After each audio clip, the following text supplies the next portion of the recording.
In this video, I'm going to show you how to create a calculator for your website in Elfsight. Let's get started. To create a calculator widget in Elfsight, search for the calculator widget and select it.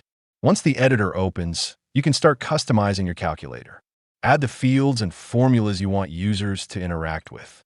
For example, you can create pricing calculators, loan estimators, booking cost calculators, or simple quote forms depending on your website needs.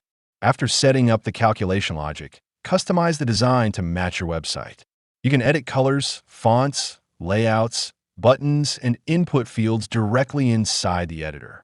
When everything looks good, click Publish. Then select the three dots and copy embed code to generate the installation code. Copy the provided embed code and paste it into your website where you want the calculator to appear.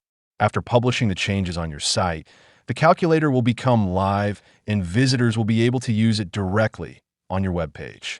If you want to support our channel, feel free to use our affiliate link in the description below. Thanks for watching, and I will see you in my next video.